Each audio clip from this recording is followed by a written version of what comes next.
Happy Sunday, everyone. Welcome to Our Issues Birmingham. Today's guest is Meghann Brideman. Glad to have you. Thanks for having me. She's the Chief Entertainment Officer with the Alabama Entertainment Office, which at some point I thought was a part of the Department of Commerce, but perhaps it is? It is. Well, the reason I say that is because the logo, Made in Alabama, is the same as the Department of Commerce. That's right. We are part of the Department of Commerce. Well, are you a local person, Meghann? I am. I'm actually a Huntsville native. So I grew up in Huntsville. I attended the Alabama School of Fine Arts. I was my first career, I was a ballet dancer. So I studied ballet there, and then I danced with the Alabama Ballet. I went to New York and Texas in my career, and ended up doing some directing and choreographing in ballet, and then eventually went to school and graduate school. And most recently resided in Dallas until our family moved back in 2021. So I'm a good boomerang story. I've flown around and come back, and I'm happy to have landed in Birmingham, and always think of Birmingham as a home too. Birmingham's a good place. It gets sometimes a bad rap. I mean, historically, we've always gotten a bad rap about some of our history, which was earned, but we have embraced it. And but in terms of cost of living and good restaurants and getting around, sure, an airport that's 10 minutes from anywhere, those are some very livability sales points that a lot of cities don't have to offer. That's right. Yeah, our family was definitely in search for a mid-sized city, and this ticked a lot of the boxes. And then, of course, I have an allegiance and love and care for my home state and the city of Birmingham, and I'm thrilled to be back and hope to contribute to our betterment.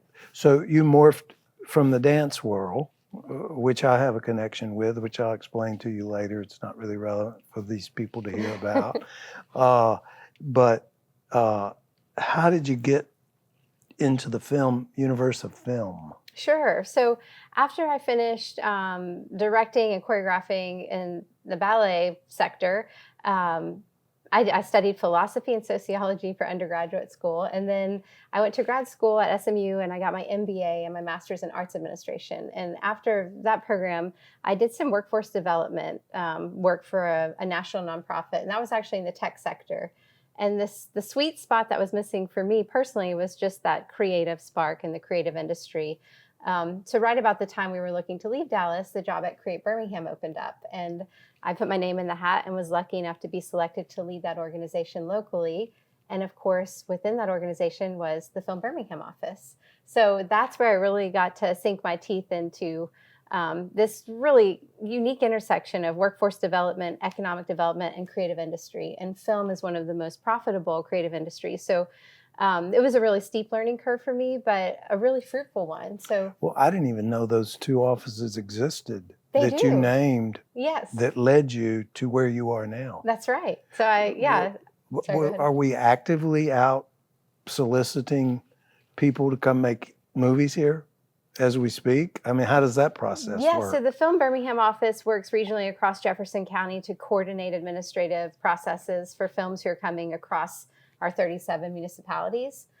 So there is an effort there mostly to receive films as they're scouting and make sure they know what we have here and make it easy for people to film in this region. And that work really connected me with our crew and our local talent and awareness of what filmmakers are looking for in this region. So from there, I was able to apply for the state level job and was delighted to be selected and have the opportunity to take some of my learnings locally and think about it more broadly for the state's well-being.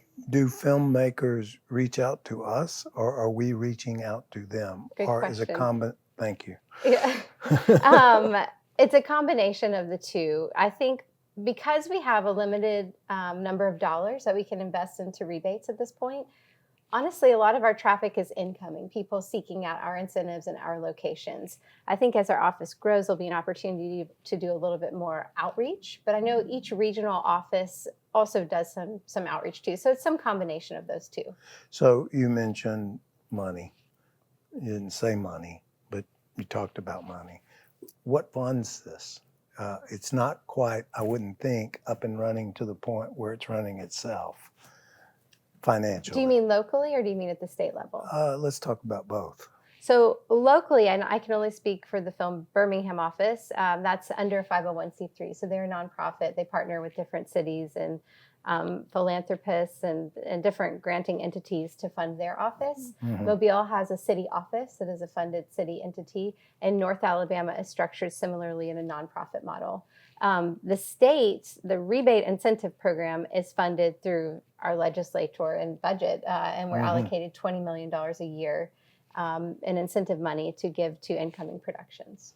Wow, that's a good bit of money.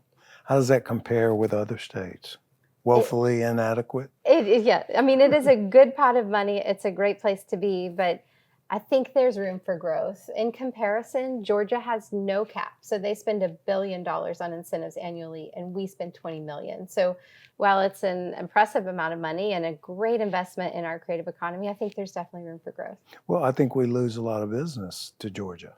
Certainly, and there's room for both of us in the market. Yeah. You know, we can both exist in our little lanes and be very successful. So, in terms of, I would call it assets, what would you say is the biggest asset we have to offer someone who's looking to make a film with this sort of geography? I mean, they're always looking for a place they can make look like some other place.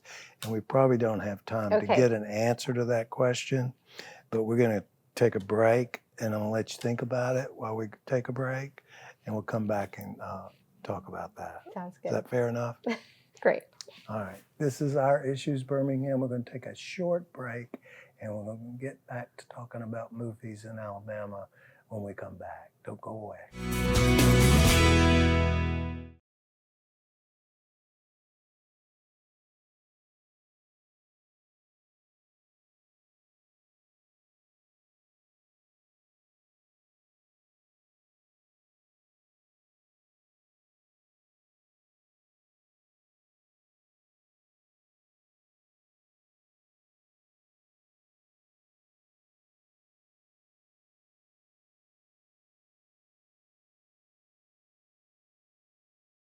Welcome back to Our Issues Birmingham. We're speaking with Meghann Brideman. She's talking to us about making movies in Alabama that we hope one day to see more often than we have seen in recent time. Mhm. And I'm fairly confident, just getting to know you, that we're going to move forward. But what is it that we have to offer that a filmmaker might be interested in that Georgia doesn't? Now, I know you've talked about incentives. That's their bottom line. We're giving them a tax incentive to come make their movie here. That's right. We have a strong incentive program. So that is alluring for sure, but this is going to seem like an odd answer. Honestly, I think the fact that we're chronically underestimated is a superpower, because people show up in Alabama and they have this idea of what Alabama isn't or can't be.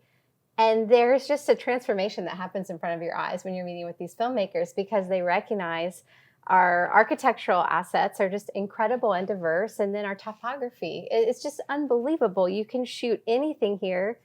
Maybe not the desert. That's one that I haven't figured out. But almost any scene here. So our locations are really strong. And then once they realize that commute time is a non-issue, that we have a talented crew base, that we have a lot of creative capacity, and that people here are not jaded. They're eager to have the work and the business in their cities.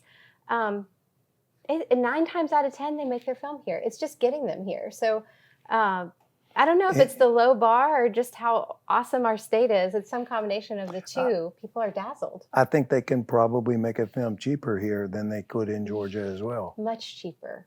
Yeah, it's much that's less got to be saturated. an incentive for them. Definitely. You know, you think about it, people ask me about our beaches, for example. Yeah. They are absolutely gorgeous. They are.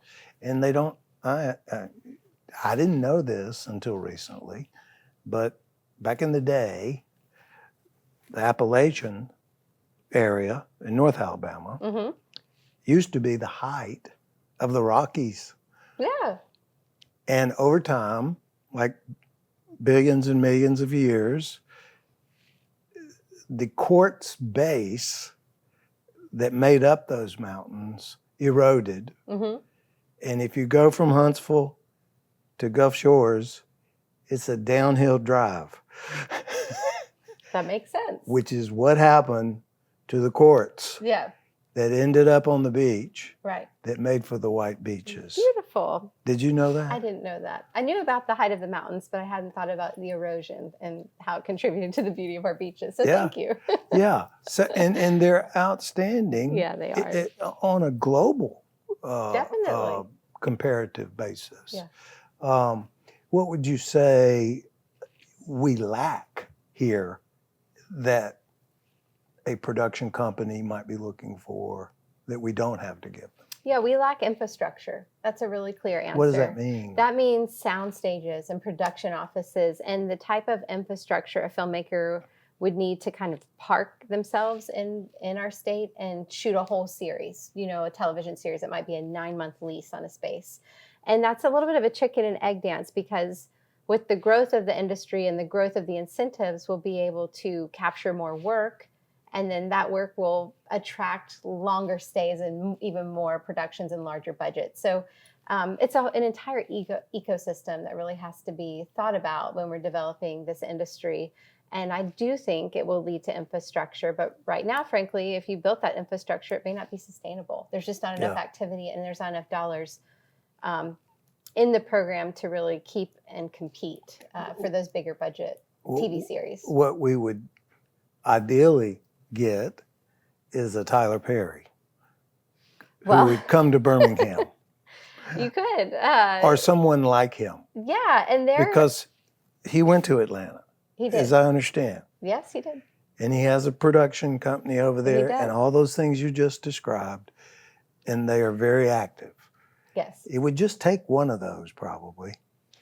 I mean, it's definitely potential, and it's no secret Cat Williams is looking at developing a similar studio in Anniston. So there are definitely people who are exploring the idea, who are investing in their creative endeavors in that way. And it is my goal that the state will meet the moment and match that energy and capacity so that we can sustain these entities that are really considering Alabama. So let's take Cat Williams, for example. Would that structure be an ongoing operation that constantly, in a perfect world, was open for business, so to speak? Or would it be more like you have a movie or a TV series or a streaming series that lasts 6 or 8 months to shoot, and then you're closed? You would want something that was continuous in nature, I would think. I would think so. And I can't speak to Cat Williams, their team, or their exact production schedule or plan, but anyone who's investing in infrastructure wants it to be occupied in order to cover the expense of the infrastructure itself. I mean, it's a landlord model in a way. So anytime you're investing in that kind of infrastructure, you want it to be fully operational and occupied. So I imagine that would be the goal of their endeavor, or any similar endeavor where someone's building a soundstage. How much space would they need? It depends on the project. A lot of sound stages, like the one we're in right now, is for a television studio is much smaller. But when you're talking about 2-story sets and larger opportunities, you really need 50 foot of clearance in these huge boxes. Many of the ones in Georgia have, enormous sliding doors that can open and close spaces to connect mega sets. So there's all different scales. And I think eventually, the state could support them. Yeah, but you're talking about somebody that's wanting to really come in and dump a lot of money into a long-term residency with a view towards staying here and doing continuous business over a long period of time. I hope so. In that dynamic. I hope you get there. Yeah. All right, we're going to take a quick break and come back and talk about something else, and we'll figure out what that is when we take our break. Okay, thanks. This is Our Issues Birmingham. Don't go away. We'll be right back.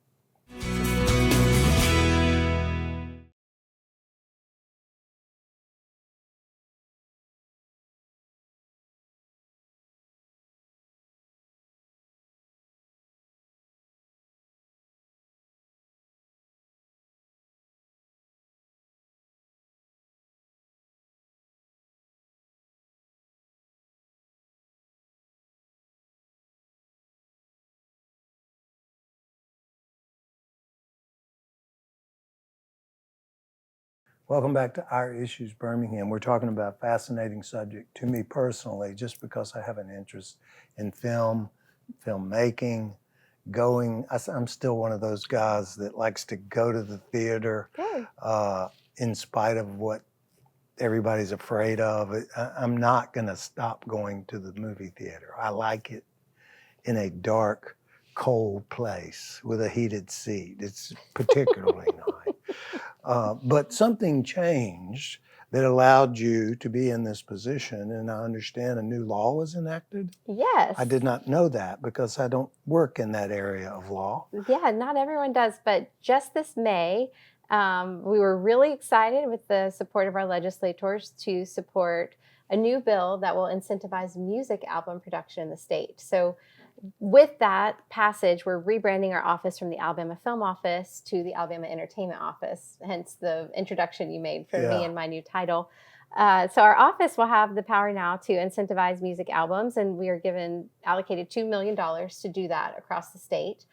And I hope that will really take off. So anyone coming to the state or anyone who lives in the state who wants to record a music album here with a budget of $30,000 to $200,000 will now be incentivized by the state to do so. And that really opens the door for just, I think, some expedited creative industry growth. You have a head start with North Alabama Music Studios, which I have been through both of them.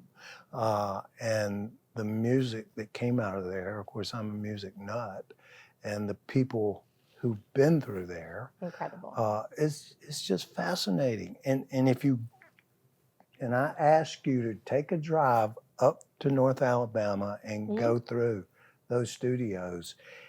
And when you think about the music that you heard coming off of your radio was made in that little structure. It's almost like being in this studio, except dumbed down and put back in 1963. They are time capsules. They are. Yeah. And it's just unbelievable. And it's still operating today. It is. And we don't know it. So these people are flying in, making hit records and flying out. That's right. So now we have a way to get to them. Yes, we have something more to talk about. I think it'll be a renaissance for these. If you haven't seen the Muscle Shoals documentary, you must watch it. It's incredible, and it does a great job summarizing the history and power of that place. And although Muscle Shoals is a leader in music and has just an incredible music history, I think there's a lot of musical talent across the state that have been under-recognized and not invested in. So this is an opportunity for music makers throughout the state to utilize their studios, to bring in artists or to embrace local artists and make their albums. So yes, I recently toured some of those studios, and just it was incredible to stand in those places with the very same instruments still in the studio being used today. And I'm on a journey of Alabama music history, learning and exploring and celebrating, and it's been a really great endeavor for our office. Well, I need to send you a link to our show with Bergen Matthews. Oh, please. Yeah. Have you met him? Yes, I have. Okay, so you know who he is. Yes. Yeah, he is a wealth of knowledge when it comes to the history of music in Alabama. That's right. But film, we haven't had so much of that. Now, we did shoot Stay Hungry here. You don't know that movie. Yeah. I don't No, I haven't seen that movie. It starred none other than Charles Schwarzenegger, whatever his name is. Arnold? Arnold, okay. Yeah.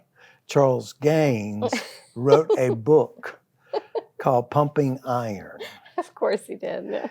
And from that book came that movie. Okay. That was filmed here. And that was, gosh, I want to say early 70s. Yeah. But it was filmed here. Well, Get Out was just named on the top 20 movies list, and that was filmed recently in Mobile. So that we have some good ones. And then Big Fish was pretty recent, and that was filmed down in Montgomery. Wetumpka. In Wetumpka, Montgomery, yes. Yeah. So there's some good ones. Well, don't we have some brothers that are filmmakers that are based here? Yes. Yes, they've done a lot of work here. So we definitely have some things to talk about, and I hope many more. I hope we'll continue to grow. Well, are you looking for it from top to bottom, like from the script writer to the filmmaker, or are you pigeonholed in any particular area? Because to get a movie on that TV screen takes a long time, a lot of money, and a lot of moving parts. It's a miracle any movie has ever made, truly. Our office doesn't have any kind of creative niche or liberty. So when we're presented with a project, all those parts are put together. They're pretty much greenlit. So we are not pigeonholed into any one area or genre or production company. It's really just which projects will make a great impact on the state. Well, do you have staff available on hand to assist in advancing someone maybe on the front end that had a script, but that's all they had? Mm-hmm. Yes, our office works closely. So we take those calls, we read the script, we understand the location needs, and then we'll connect them with regional film leads and work with them on sending them locations, sharing information, just trying to get them set up as quickly as possible so they feel confident that they can film in Alabama. You know, we had a guest on our show once upon a time. We have a preservation entity that's held by the state of Alabama. I forget what it's called. I think it's Alabama Wildlife something or another. But it preserves all these little nooks and crannies with the waterfalls and the beautiful sets that nobody can find, that they want to shoot a scene on a raft going down something that looks like the Snake River in Wyoming. You can do it 30 minutes from here. Amazing. It is amazing. It is. Thank you so much for being our guest today. I'm excited about you being here in our state. I'm excited about the project itself, and I hope we make it work. Yeah, thank you so much for having me. If I can do me. anything to help you make that happen, I'd be happy to. I don't want to be in a movie, but this is Our Issues Birmingham. Thanks for being with us. We will see you next Sunday.